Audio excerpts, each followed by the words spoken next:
सुंदर महल हो, खूब भोग सामग्री हो, हमारी आज्ञा पालन करने वाले सेवक हो, आदि जितना तुम सोच सकते हो उससे बहुत अधिक महाराज भर्तृहरि जी के पास था। क्योंकि चक्रवर्ती उसे ही कहते हैं। भूमंडल में एक छत्र राज, जहां से सूर्य उदय होता है और जहां सूर्य अस्ताचल को जाते हैं वहां तक उनका एक छत्र स्वामित्व। छोटे भाई विक्रमादित्य महान बलशाली, महान बुद्धिमान, कुछ कमी नहीं। यौवन अवस्था का आवेश, बार बार मन भोगों की तरफ, इंद्रियां भोगों की तरफ, क्योंकि इनका प्रमथन स्वभाव है। प्रमथन माने मथ देना, व्याकुल कर देना। जिस भोग का स्फुरण हुआ, संकल्प बना, क्रिया के लिए व्याकुल कर देना, ये प्रमथन स्वभाव वाली इंद्रियां भी हैं और प्रमथन स्वभाव वाला मन भी है। जब तक प्रभु का आश्रय नहीं है तब तक इस व्याकुलता को कोई सह नहीं सकता। इसी व्याकुलता के वश में आके थोड़ी गलती हो जाती, जीवन भर जेल भोगते हैं, पाप बन जाता है, शरीर असाध्य रोगों से ग्रसित हो जाता है, कोई पूछता भी नहीं। बस इन्हीं इंद्रियों के प्रमथन स्वभाव से दुर्गति होती है।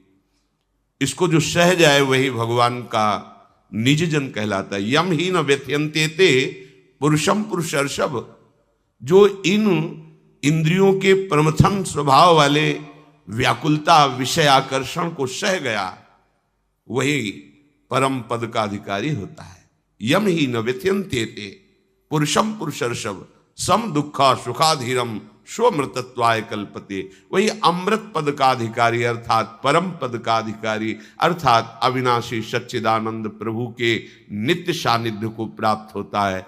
जो इंद्रियजन्य भोगों की व्याकुलता को सह जाए, पर वो वही सह सकता है जिसने परम सामर्थ्यशाली भगवान श्री हरि के नाम का आश्रय लिया है। भर्तृहरि जी के हृदय में स्त्री के प्रति आकर्षण पैदा हुआ। सर्व सामर्थ्यशाली थे, आदेश किया, कई बार सुनाया है, पर ये बार बार सुनकर कम से कम समझ में तो आ जाए। विश्व की सबसे सुंदर राजकुमारी को हमारे पास पत्नी के रूप में वर्ण करने के लिए लाया जाए। कौन नहीं चाहेगा ऐसे सम्राट, ऐसे सुंदर वैभवशाली राजा को अपना पति बनाना। एक पिंगला नाम की बहुत सुंदरी युवती को वर्ण किया भर्तृहरि जी, और मन में विचारा कि आखिरकार भोगों में क्या सुख है, इसके लिए मुझे एकांत चाहिए।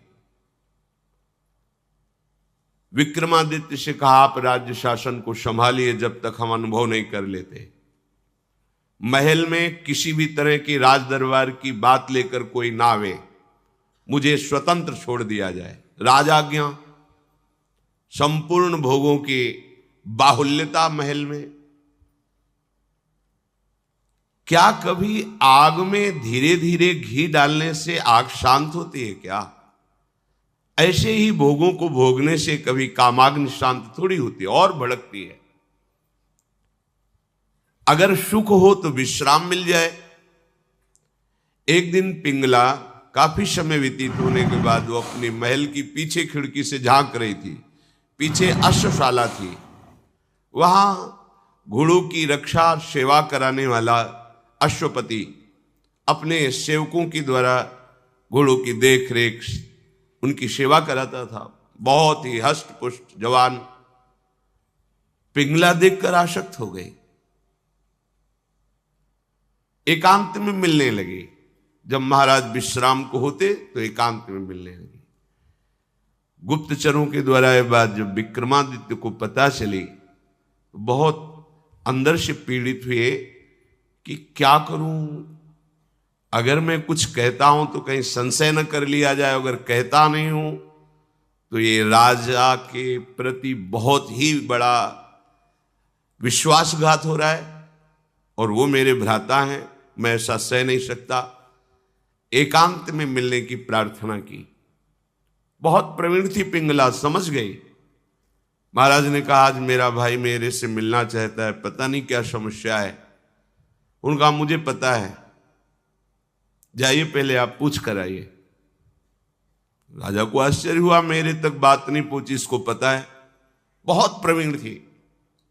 पर विषयों में प्रवीणता कोई प्रवीणता नहीं कहलाती। प्रवीणता तो विषयों के त्याग की होनी चाहिए। बुद्धिमत्ता गड्ढे में गिरने की नहीं होती, बुद्धिमत्ता उससे निकलने की होती है। विक्रमादित्य ने कहा कि मेरी बात पर विश्वास किया जाए महाराज, जो महारानी पिंगला है इनका चरित्र ठीक नहीं है, ये अश्वपाल से संबंध रखती हैं, ऐसा मुझे गुप्तचरों के द्वारा पता चला है। आवेश में अंदर गए। रानी ने कहा हम बता रहे हैं। वो क्या बता रहे होंगे? वो यही बता रहे होंगे कि अश्वपाल से हमारा गलत संबंध है। ये तुम्हें कैसे? मुझे पता है। कैसे पता है? देखो हम आपको प्रमाणित नहीं करती, पर आपके भाई चरित्रहीन है,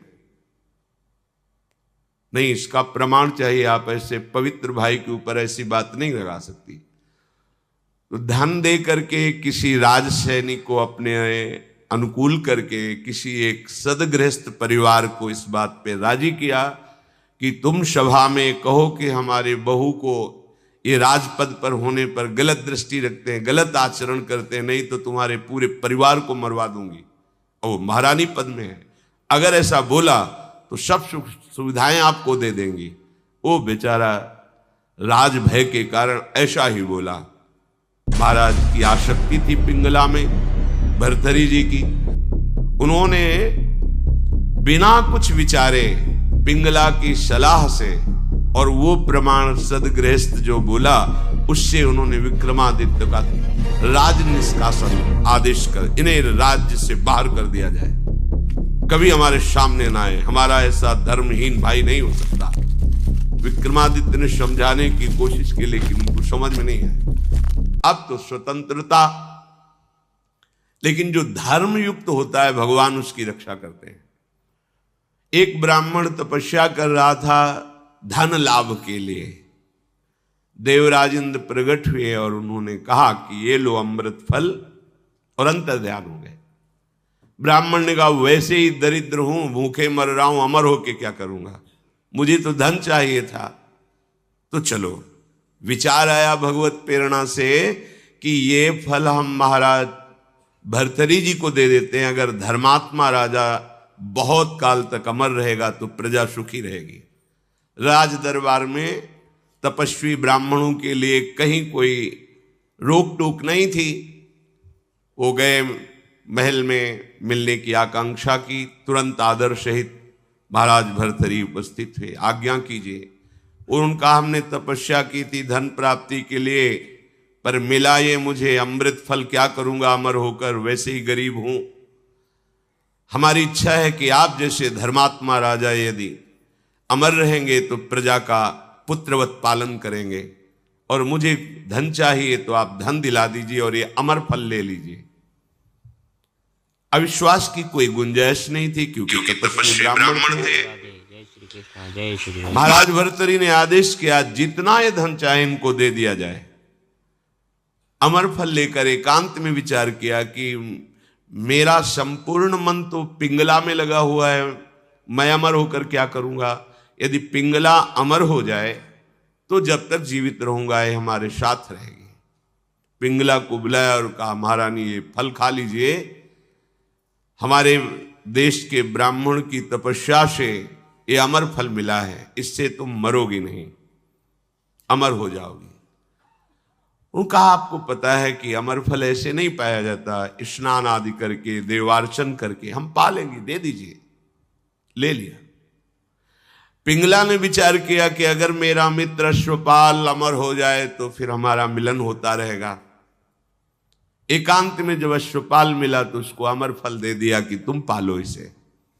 उसने भी कहा हम पालेंगे, लेके चला गया। और उसकी परम आसक्ति थी महाराज के दरबार की नर्तकी वैश्या से। नवयुवती अत्यंत सुंदर। उसने उस वैश्या को बुलाया अश्वपाल ने और कहा कि अमर फल मुझे प्राप्त हुआ है, मैं अमर होके क्या करूंगा, मेरी आसक्ति तो तुम्हारे में है, तुम इसे पालो, अमर हो जाओगी। तो जब तक मैं जीवित रहूंगा तुम्हें देखता रहूंगा, तुमसे मिलता रहूंगा। वैश्या ने फल ले लिया। वैश्या ने विचार किया मैं जिस दरबार की नर्तकी हूं तो अमर होकर क्या करूंगी, नाचते ही तो रहूंगी। अगर मेरा महाराज अमर रहे तो अच्छा रहेगा। नर्तकी ने उनके निज महल के अंगरक्षक से कहा कि मुझे महाराज से मिलने की प्रार्थना की जाए और मिलाया जाए। महाराज कृपा करके मिले, क्या बात है? तो उन्होंने कहा, मैं आपके दरबार की नर्तकी हूं, मुझे अमर फल मिला है, मैं आपको देना चाहती हूं। होश उड़ गए महाराज के। वही अमर फल। वैश्या से कहा कि तुम्हें किसी भी तरह का दंड नहीं दिया जाएगा, पर तुम सत्य बोलो, ये अमर फल कहां से प्राप्त हुआ है? उनका ये अमर फल मेरा एक मित्र है जो राज परिवार के घोड़ों की सेवा कराता है, अश्वपति, उसने हमें दिया है। और वो महल के पीछे ही था अश्वशाला। महाराज समझ गए। उसको बुलाया अश्वपति को और कहा, भाई वैसे तो खड़े खड़े हम तुम्हारे सैकड़ों टुकड़े करवा सकते हैं, पर हम तुम्हें क्षमा करते हैं यदि तुम हमें सच्ची बात बता दोगे कि तुम्हें अमर फल कहां से प्राप्त हुआ है। डरते हुए भयभीत होकर उसने कहा, महारानी पिंगला ने दिया है। होश हो गए। ओहो, मुझ चक्रवर्ती सम्राट से ये तृप्त नहीं है, अश्वपाल से आसक्ति, अश्वपाल महारानी पिंगला से आसक्त नहीं है, वैश्या से। धिक्कार है इस काम को। सभा में कलम पधार रहे ऐसी घोषणा कर दी जाए और गुप्तचरों को भेजा कि विक्रमादित्य जहां भी किसी भी जंगल में कहीं भी खोज कर लाए जाए, हम उनसे क्षमा याचना करेंगे। वो मेरे भाई हैं, मेरे से गलती हो गई। गुप्तचरों को पहले से ही पता था कि वो कहां हैं। विक्रमादित्य को भी बुलाया गया सभा में। भर्तृहरि जी पहुंचे और कहा, पिंगला को उपस्थित किया जाए। राज आज्ञा, तुरंत पिंगला जी को उपस्थित किया गया। बोले, मेरे देश के ब्राह्मणों की तपस्या का फल संपूर्ण प्रजा और राज्यसभा देखे।